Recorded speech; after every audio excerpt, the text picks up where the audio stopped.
जो अभी अभी रिसेंटली डिटेल जो हमें उपलब्ध हुई है ग्रो IPO के बारे में, हम उसी की बात करेंगे आज। तो सबसे पहले हम ग्रो एप्लीकेशन को ही खोल लेते हैं, जो मेन पर्पस है हमारा, ठीक है। तो हम खोल चुके हैं ग्रो एप्लीकेशन को और इस पर आ चुके हैं, ठीक है। इसमें हम सबसे पहले IPO सेक्शन में जाएंगे और देखेंगे कि जो जो IPO खुले हुए हैं, ठीक है। तो इसमें हम ग्रो के IPO को ओपन कर लेंगे, ठीक है।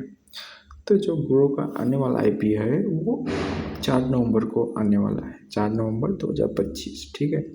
और जो क्लोज डेट है इसकी 7 नवंबर 2025। और इसके एडवांटेज और डिसएडवांटेज के बारे में हम बात करेंगे आज, ठीक है।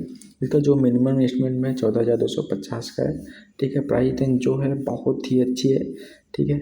95 और 100 के बीच की प्राइस रेंज, बहुत ही बेस्ट प्राइस रेंज है, ठीक है, किसी इन्वेस्टर के अप्लाई करने के लिए। जो इसकी अलॉटमेंट डेट है वो 10 तारीख की है और जो लिस्टिंग डेट रखी है इन्होंने वो 12 की रखी है, क्या 12 ऑफ नवंबर, ठीक है। लॉट साइज बहुत ही प्यारा है, 150 शेयर का, ठीक है। इशू साइज जो है ये 6,632 करोड़ का है, ठीक है, 6,632 करोड़ का है। तो ये ठीक है। और बाकी हम बात करेंगे इसके MD CEO जो ललित खरे सर हैं, इसके फाइनेंशियल की बात करेंगे, ये मोस्ट इम्पॉर्टेंट टॉपिक है, ठीक है।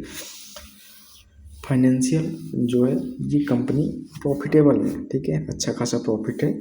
लेकिन अभी जो रेवेन्यू इसको देख लेते हैं, तो रेवेन्यू 2023 में इसका 1260 करोड़ के आसपास का रेवेन्यू था, जो 2024 में बढ़ के 2,795 करोड़ के आसपास हो गया।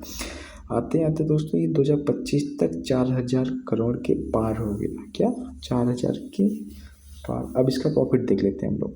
प्रॉफिट जो है 2024 में -800 करोड़ के आसपास, जो 2023 में था इसका प्रॉफिट 457 के बाद था। लेकिन 2025 में इसका प्रॉफिट अचानक बढ़ के 1,824 रुपये हो गया।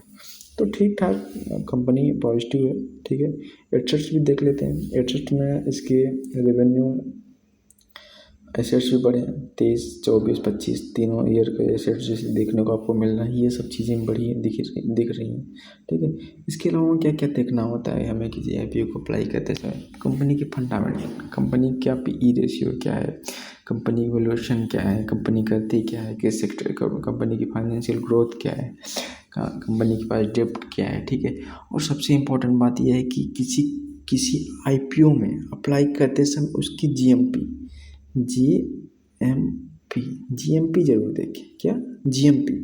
इससे ये पता चलता है कि कंपनी में लिस्टिंग गेन के चांसेस कितना हो सकते हैं। जैसे किसी कंपनी की GMP 10% है या फिर 10 रुपये, ठीक है, तो उसमें 10% के हिसाब से किसी कंपनी का आप प्रॉफिट मान सकते हैं और 10% गेन कर सकते हैं। ये चीज़ें सबसे इम्पॉर्टेंट होती हैं किसी IPO में, ठीक है।